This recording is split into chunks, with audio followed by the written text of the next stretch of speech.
In the whirlwind of passion and vengeance, secrets lurk capable of overturning lives. Imagine a tale where intrigue and passion intertwine into a tangled knot of revenge and betrayal. Get ready for a captivating journey through the dark alleys of human relationships, where every action has its price, and vengeance can be fateful. I was returning home to my beloved wife as usual, and guess what? I found her in bed with her lover, who happened to be her boss. My reaction? Of course, I wanted to kick them out, but when her lover started humiliating and provoking me, I couldn't take it anymore. I was overcome with anger. I wanted revenge. I'm currently confined to my prison cell, having conveyed my story to my parents in an attempt to elucidate how I arrived here and elucidate why I rejected all the plea deals extended to me in order to reduce my charges from assault and battery. These deals would have spared me imprisonment, mandated community service, and possibly salvaged my marriage, although the latter ceased to be a concern following the incident, while preserving my liberty. I'm Ron Jacobs, age 29, formerly employed in construction. Before my incarceration, I was married to Carly, also 29, whom I envisioned as my lifelong partner. However, by saying, was married, I mean precisely that she will soon be my ex-wife, as I am in the process of divorcing her. Carly, formerly employed as a secretary to one of the partners at a law firm, may still hold that position for all I know or care. You can see where this is headed. Those individuals often keep a mistress at home to enhance their family reputation, but any woman under 50 is considered fair game. And if they need to leverage their power, they don't hesitate. They can manipulate the legal system to suit their desires and often have the financial means to ensure things go their way. One such individual was Randolph Wiseman. His father founded the company, and Randy had been riding the gravy train as long as he didn't mess up too badly. To give him credit, I could understand why women were drawn to him. He was about 6 feet tall, around 200 pounds, in great shape, sporting a perpetual tan, and just shy of 40, a desirable package, as my wife had mentioned a few times. It never bothered me. After all, I had also complimented some of our friends or even random women we encountered. We were honest with each other, acknowledging that in a world of around 8 billion people, finding others attractive was natural. Carly never gave me reason to doubt her loyalty. I believed we were inseparable, devoted to each other, despite her insistence that nothing has changed. I struggled to comprehend her stance after recent events. Being in prison has granted me the power to choose whom I interact with, and I haven't communicated with Carly since my arrival, despite efforts from her, our lawyers, families, and well-meaning friends. I've made it clear to all of them. Bring up Carly again, and our ties are severed, whether familial, friendly, or legal. A few friends and Carly's sister pushed me on this issue, landing themselves on my blacklist of individuals I refused to engage with. My lawyer realized how close he was to being dismissed and didn't want to lose out on potential earnings from the impending divorce settlement. As an opportunistic attorney, he's eyeing the unlikely but lucrative payday. I received a 2-year sentence for aggravated assault resulting in serious injuries, though I could have faced 10 years. I believe I got lucky with the judge assigned to my case, suspecting that his personal issues influenced his decision. I suspect his wife may have cheated on him. During the trial and sentencing, he acknowledged the intense provocation I faced both from my wife and her lover's actions in our home and from the disrespectful words of her lover. However, he also noted that some injuries were not inflicted in self-defense, including broken bones that were maliciously caused, indicating a need for a substantial jail term. He mentioned that I could have spared the state the expense of a trial if I had accepted the plea deal offered by the district attorney. Now 8 months into my sentence, I anticipate being released after 12 months with good behavior, considering my clean record prior to this incident. Once I'm out, I plan to seek vengeance and wreak havoc on those who wronged me, even if it leads me back to prison. I don't care. People will receive their just desserts, especially that low-life Wiseman. I guess the simplest way to convey this is to share what I wrote to my parents. Dear Mom and Dad, I apologize if my actions have brought shame upon you by landing me in prison. Shaming you is the last thing I wanted or ever anticipated. My dilemma was either facing this consequence or living with the unbearable shame of either tolerating what occurred or accepting the plea deals offered to avoid imprisonment. I trust you understand why I couldn't live with that regret. I loved Carly wholeheartedly, believing our relationship was enduring, but it turns out I misjudged her character. I had no inkling of her involvement with Wiseman, despite her casual mention of his attractiveness. But what does that matter? Many people are attractive. It's a common observation. The trajectory of my life altered irreversibly when one day we finished a major home extension in the morning, had a few beers at lunch with the crew, and dispersed around 1:30. Upon returning home, I encountered the cliched scene of a fancy BMW in the driveway and no sign of Carly's car. This raised suspicions, even though I never doubted her before. Clearly, someone with such a car had transported her home. When I entered our serene house, the sounds coming from above immediately attracted my attention, prompting me to go up to our bedroom. I found her there with her boss, and it was terrible to see your wife cheating on you, her boss, while they hadn't seen me yet. Brazenly, he remarked that she was happy to be with a real man and not with a cuckold spouse. For a moment, I was paralyzed, overcome by the outburst of anger that had engulfed me. In those fleeting seconds, he might have boasted a physical stature, but I confronted him with strength forged by honest work, unlike his gym-honed physique. Without hesitation, I grabbed him by the hair, forcibly tore him away from her, and pinned him against the wall. Glancing at Carly, whose expression betrayed her shock, I gave a decisive order. "Pack your things and leave my house. You no longer live here." Wiseman dusted himself off, putting on a stern look. "So, the cuckold wants to act tough," he quipped. Before he could finish, I hit him hard, which made him stagger. "Try your luck, Sage, but heed this warning. You're not welcome here. If you don't leave, you'll regret it," I warned, ignoring his warning. Wiseman foolishly swung at me. I quickly grabbed his wrist and twisted it behind his back. I warned him again, "Don't make me hurt you, Wiseman. Quote, if you harm me, I will make sure that you spend a long time behind bars, and I will maintain a relationship with your wife throughout your imprisonment, you pathetic cuckold." He grinned until I forcefully lifted his arm higher and higher until I heard the corresponding crunch. Then, I just knocked him to the floor and already worked with my work boots amid his screams. Carly rushed to me, begging, "Stop, Ron. He can really put you in jail if you keep doing this. Please stop. Worried about your boyfriend, Carly?" I retorted, "No, Ron, I'm worried about you. I don't want you to ruin your life because of him and me." "I was so stupid," she admitted. I looked at her with disdain and replied, "It's not your concern anymore.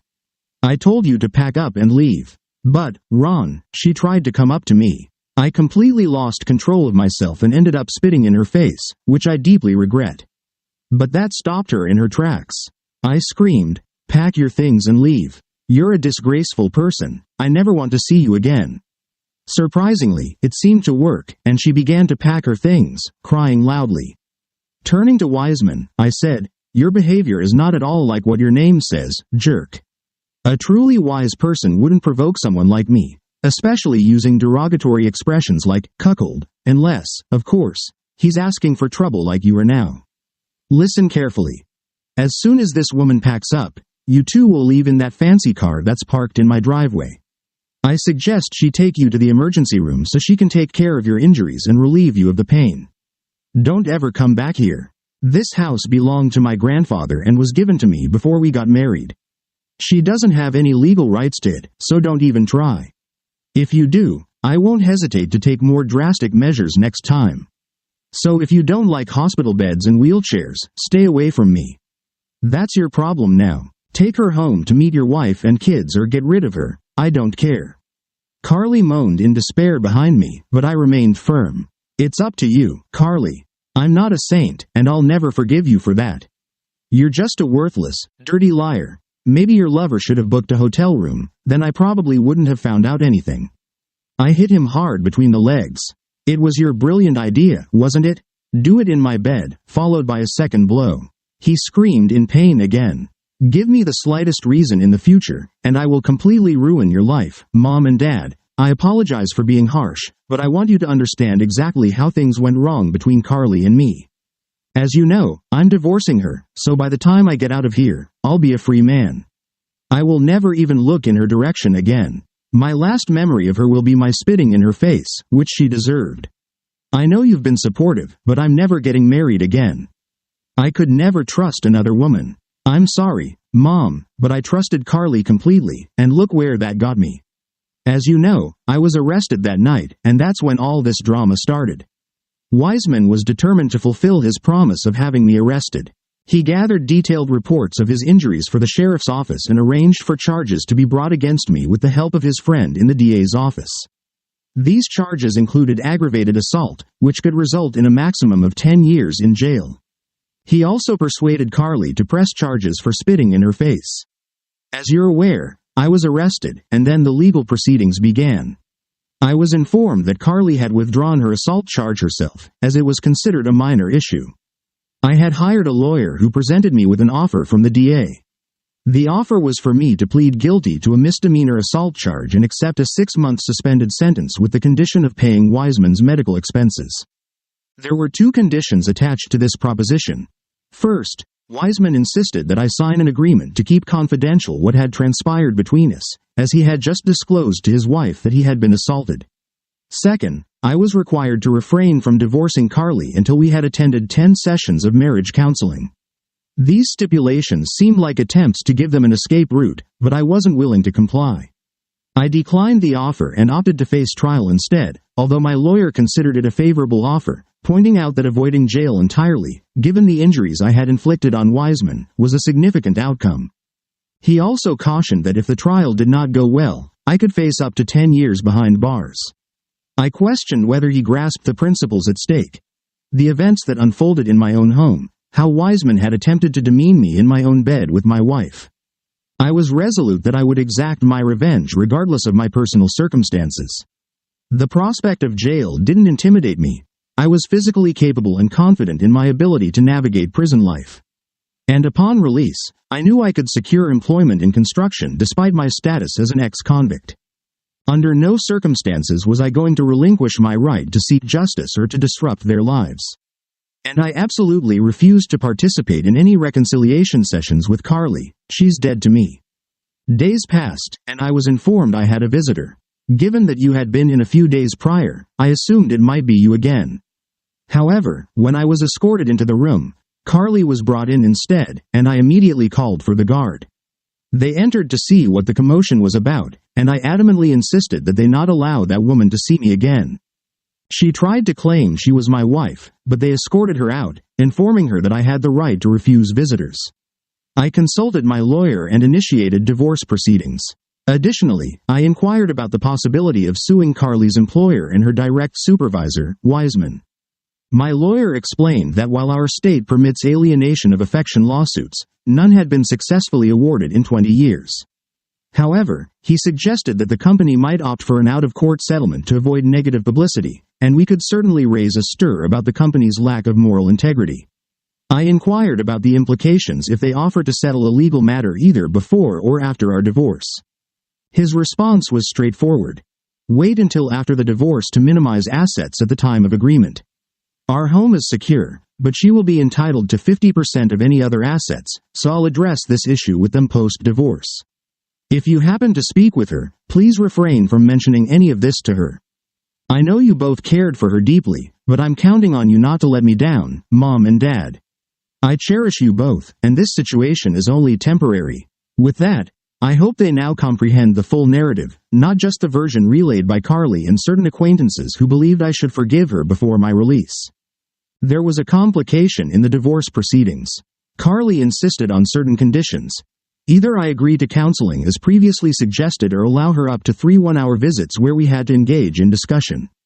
She knew well enough that I could simply ignore her during these visits.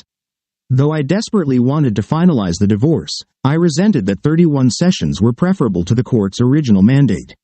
I briefly entertained the idea of rejecting both options, serving my time, and disappearing afterward. However, I refused to let her drive me out of my home, especially considering my parents nearing retirement and their desire to have their only son in their lives as they age. The idea of being in the same room as her was repulsive, but reluctantly, I agreed to her offer of 3 visits. I decided that if it became unbearable, I could call for assistance and have her removed. Carly's first visit. Hey, Ron, you seem well despite the circumstances.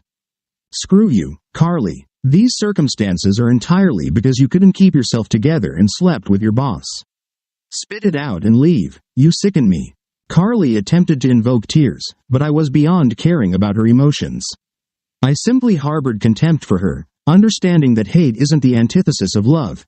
it's perhaps love badly shattered. I hadn't reached the stage of mature indifference yet, where your ex-spouse or soon-to-be ex means nothing to you. Mature indifference, complete apathy, is what I aspire to achieve soon. Ron, I can't believe what I've done to you, to us. You're not alone in that realization, Carly pleaded. Please, Ron, just listen and refrain from insults, she continued. I'm listening, Carly, but I'm not interested in what you have to say.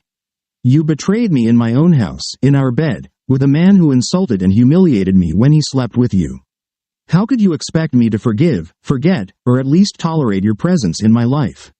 I retorted. Carly's expression paled, and tears streamed down her cheeks. Ron, I saw this coming. That's why I asked for 3 meetings. I can't do it today, but I'll be back. I love you, no matter what you think. I made a mistake, but my love for you remains, Carly confessed. I agreed to these 3 meetings, but understand, I sincerely despise you for what you did to us. I hate not only your actions, I hate you. I will never reconcile with you, and once these 3 meetings are over, I don't want to have anything to do with you anymore, I declared firmly. Speechless, Carly knocked on the door, asking for permission to leave. Another visitor, a week later, arrived. My mother, despite my warnings to everyone. I knew she had come to discuss Carly with me. Ron, I understand your reluctance to talk about her. I realize I'm risking our relationship by bringing this up, but please hear me out, my mother began. Go ahead, Mom. You have a special place, but just this once, okay? I want her out of my life. Nothing you say will change that. So, go ahead, Mom, and I'll still love you, I replied.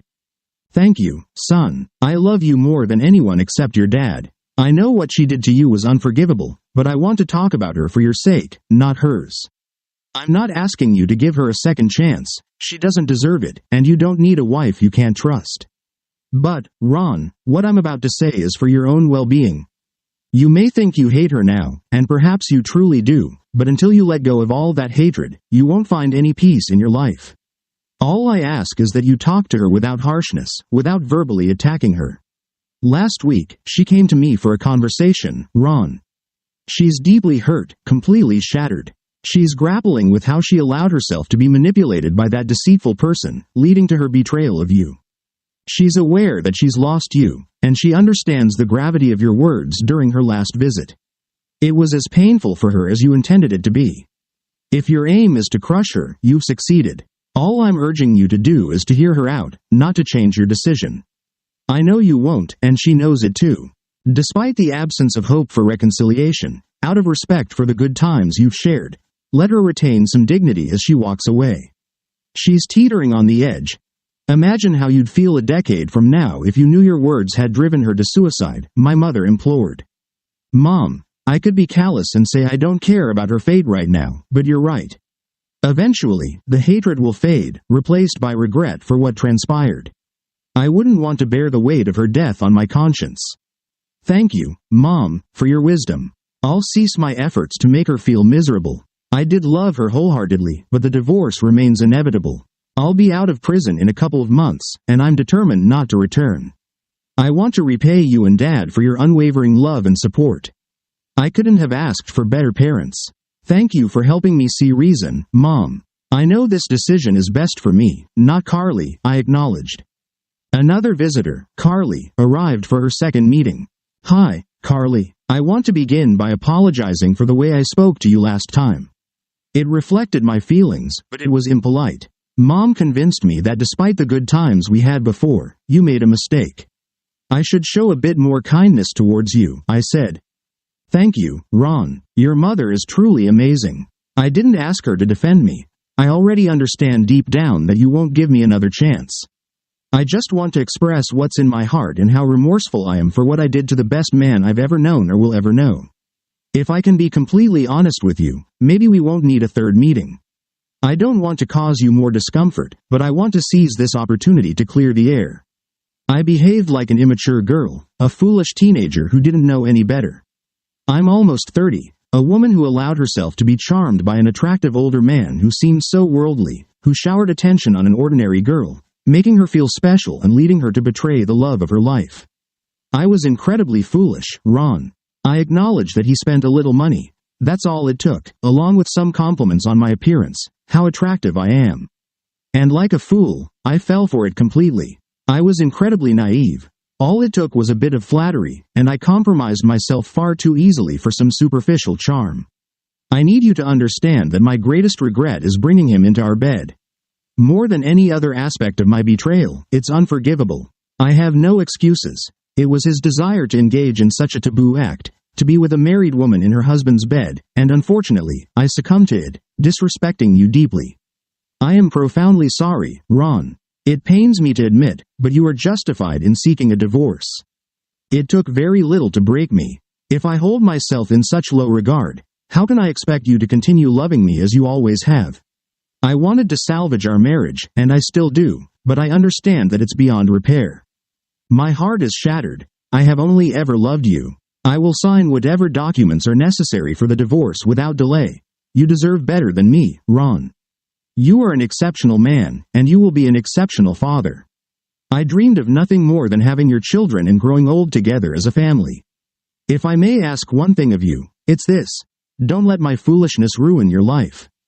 Find the woman you deserve, build a family, and make each other happy.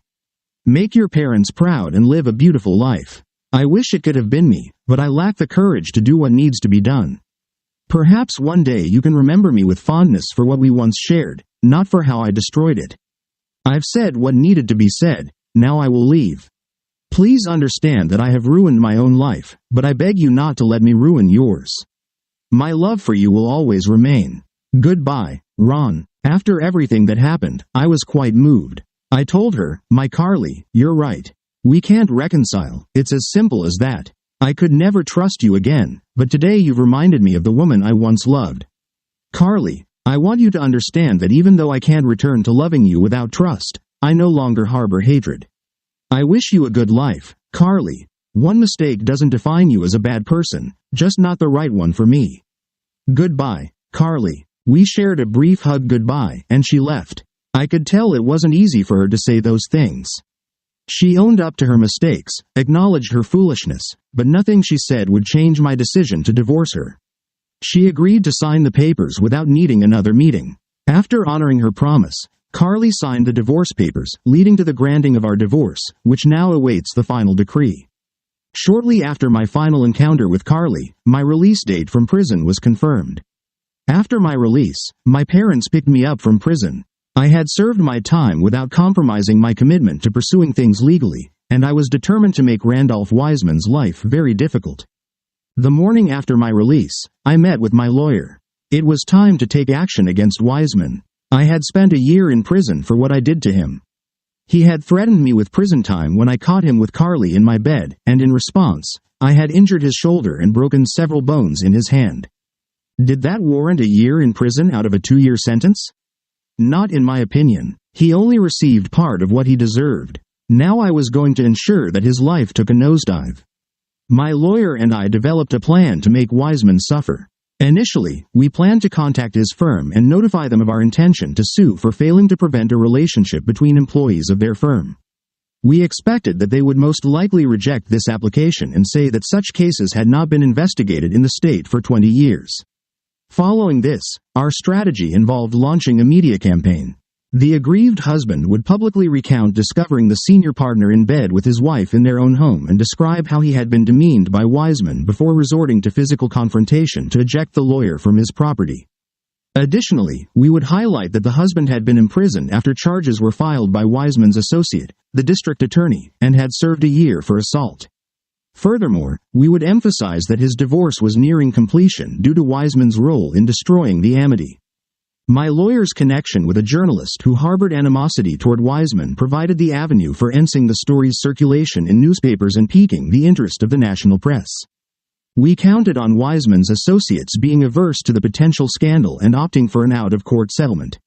My subsequent aim was to disrupt Wiseman's marriage, as he had ruined mine. However, I decided to delay this vendetta until after resolving matters with the law firm. Our predictions about the outcome were spot on. Despite their company's dismissive response, they insinuated that we must possess substantial wealth to pursue legal action and asserted we wouldn't receive a dime in court. My attorney's subsequent letter caused a significant stir within the firm, abruptly wiping away any humor previously present. They became visibly tense, even resorting to threats of bankruptcy should I disclose anything to the media. In reality, I was already on the brink of bankruptcy, facing potential imprisonment for 12 months, possessing scant savings and bleak prospects. Ironically, this dire situation rendered me immune to the fear of bankruptcy. In his follow-up correspondence, my attorney reiterated this reality to them, further embellishing by offering to handle the case pro bono due to the egregious miscarriage of justice suffered by the unfortunate husband. They requested a face-to-face meeting at their office, whereupon entering their conference room, we encountered the individual in question, the very one causing all the trouble. As I sat down, he couldn't resist saying, "Well, look who's here, the little cuckold himself. I've heard you've come to us with your handout, begging for a handout. Did you enjoy your time in prison courtesy of me and the DA? I knew you were too damn dumb to take the deal he offered," he chuckled.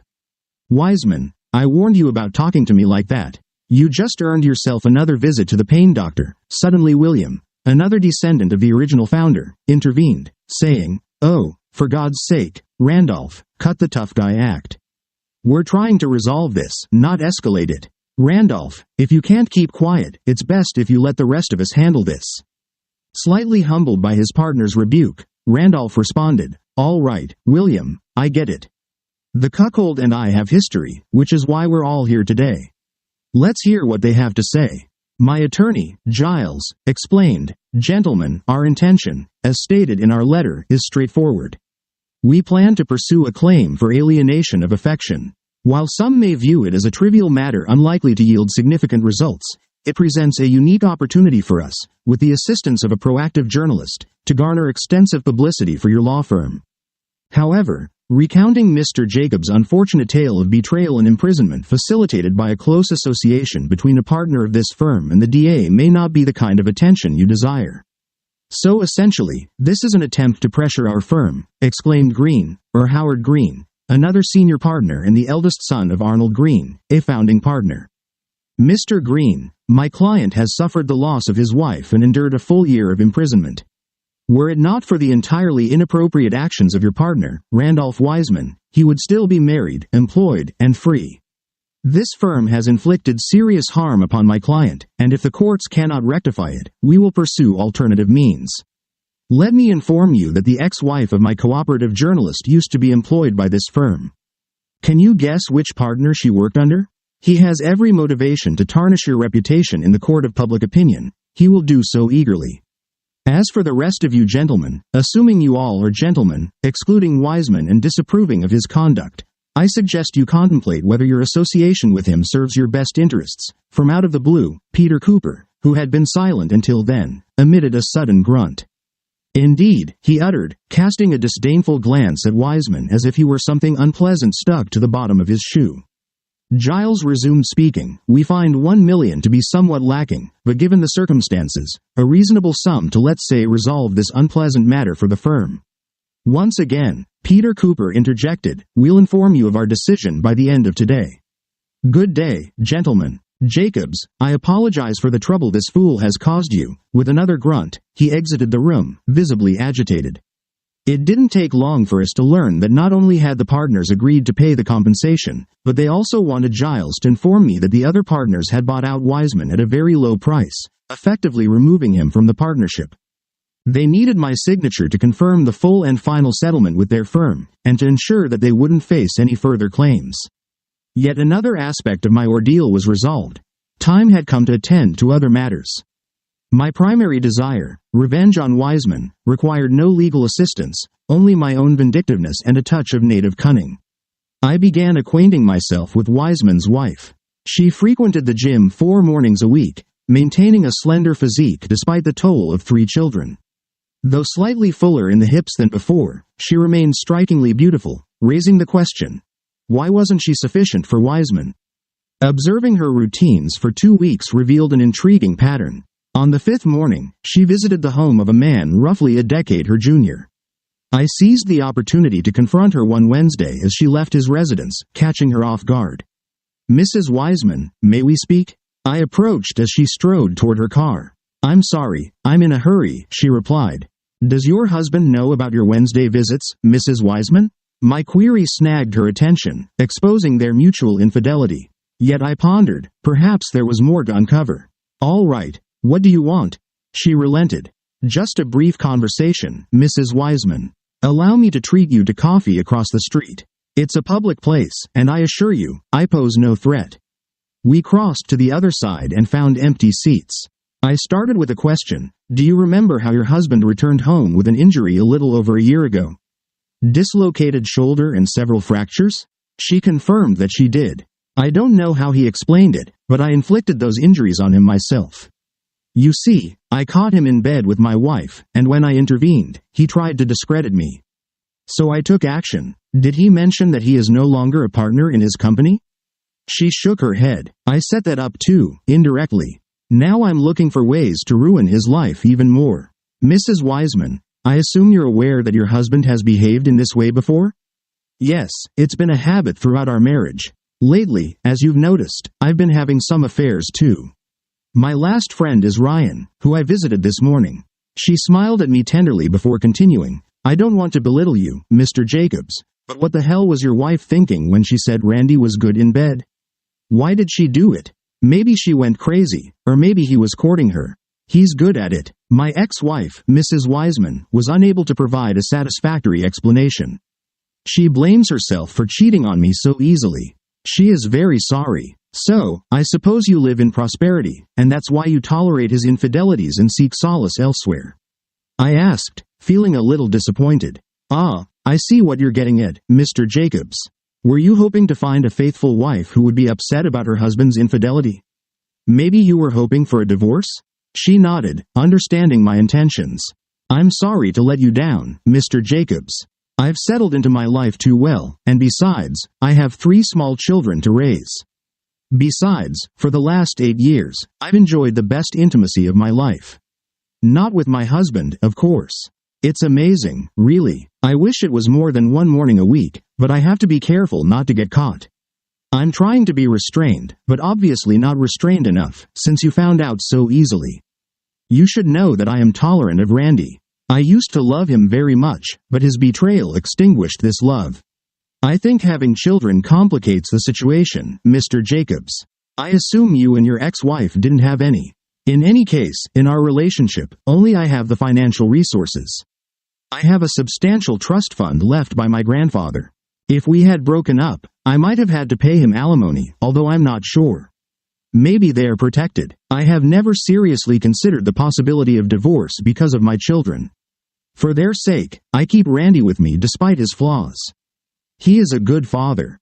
By the way, Mr. Jacobs, I'm trying to be discreet, but I'm sure Randy knows about my affairs with other men.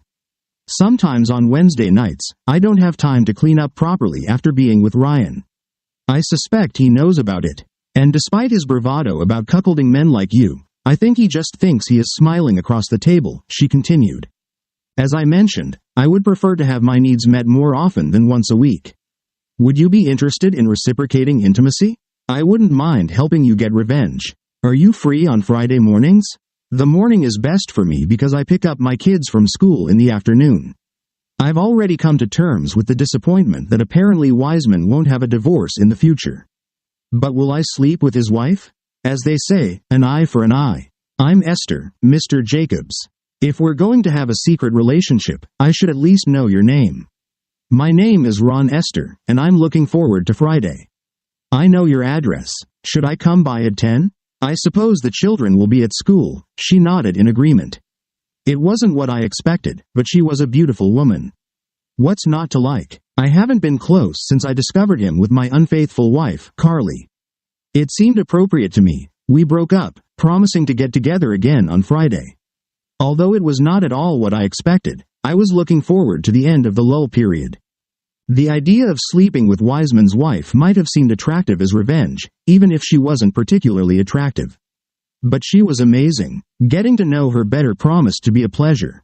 What I could never have foreseen was how much pleasure it would give me. For some reason, that Friday morning, she and I had a lot of fun spending time together. After that, we lay together, not separating but hugging each other, as if to make sure that what we had experienced was real.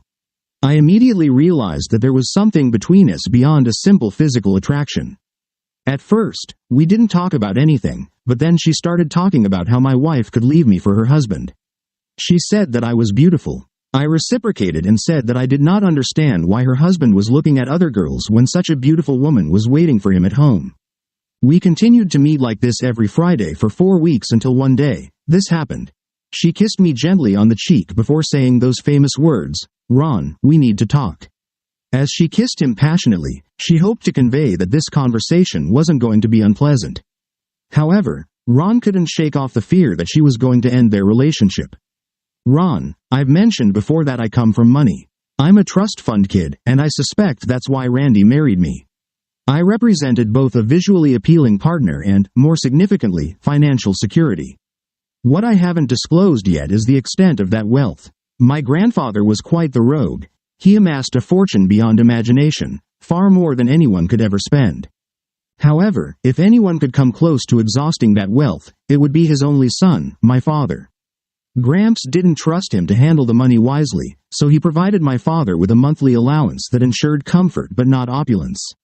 The rest he stashed away in a trust fund slated to be fully accessible to me when I turned 38. I'm not entirely sure why 38 was significant to him, but that milestone is only 8 months away. After our first Friday together, I felt compelled to review the terms of my trust fund, particularly concerning divorce. It's ironclad. Randy has no claim to it whatsoever. I brought it into the marriage, and neither of us has contributed to it. It remains virtually untouched, though I have the option to withdraw a modest annual sum.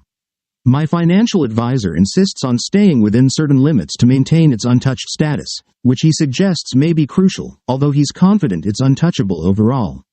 It's got me thinking, do I really need Randy around?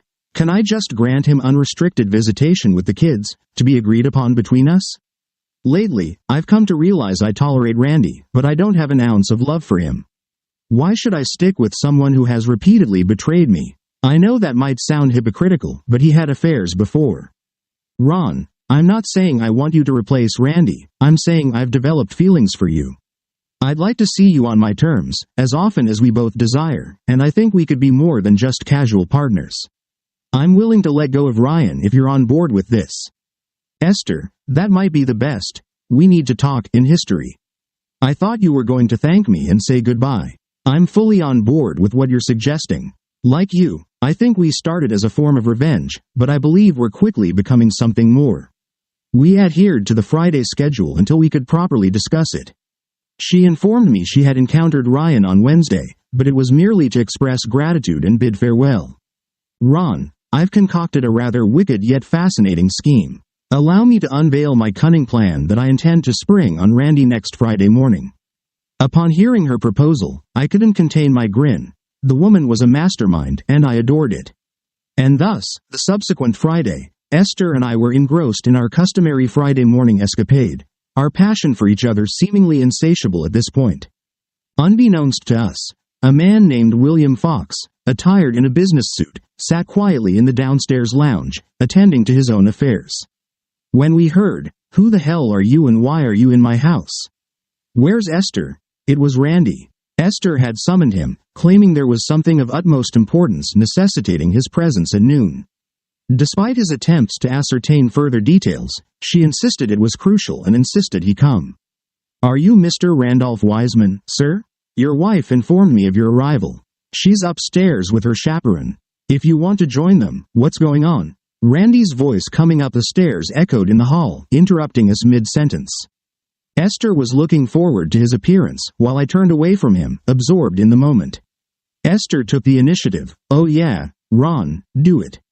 You are superior to my husband in all parameters," she exaggerated, trying to convince the panting sage. "Randy darling, you look upset. Relax. I'm just having extramarital affairs, just like you." With that, I turned around, letting Randy see who was with his wife, the cuckold himself. "You've got to be kidding," he exclaimed. "Why did you bring this weakling into our bedroom? Put it away before I lose my temper." I got out of bed and went over to him. "Well, see, how do you like my retaliator strike? And speaking of threats, aren't you overestimating your capabilities? Remember, I promised you a visit to Dr. Payne."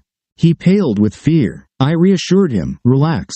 We have a different kind of suffering in store for you. There's a gift waiting for you under your pillow. Why don't you grab it? I nudged him towards the bed. As he reached under his pillow, he extracted a manila envelope. Esther and I simultaneously declared, "You've been served." William Fox, who had followed him upstairs, snapped a photograph and remarked, "It's official." We had executed it perfectly. The target stood frozen in disbelief.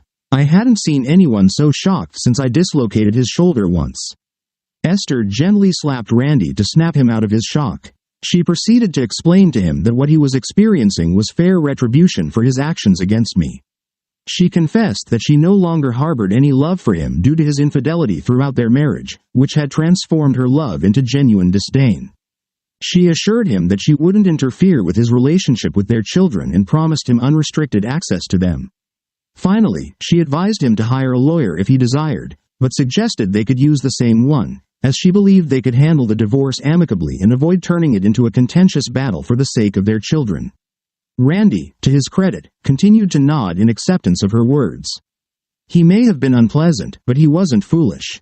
He understood that his marriage was over, and resisting it would only waste time and money. I stood there silently witnessing his world collapse. I had achieved more than I had intended. I had divorced Carly, and thanks to my mother's influence, I had done so with dignity. She had acknowledged her mistake, which had led to her downfall, and her apology was genuine.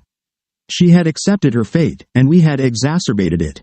My mother was right. I had managed to secure $1 million from Carly's employers, and now, with the help of his own wife, I had turned the tables on Wiseman by betraying him. The schemer had been outsmarted. I had played a role in the demise of his marriage. Moreover, I might have fulfilled Carly's request when she said, "Don't let my foolishness ruin your life. Find the woman you deserve, start a family, be happy together, make your parents proud, and live a wonderful life." Carly had made mistakes, but even in her despair, she had given me valuable advice. This story is filled with intrigue and unexpected twists, compelling the listener to truly immerse themselves in the life-changing events of the main characters. Relationships, betrayal, and revenge are themes that always stir minds and evoke emotions.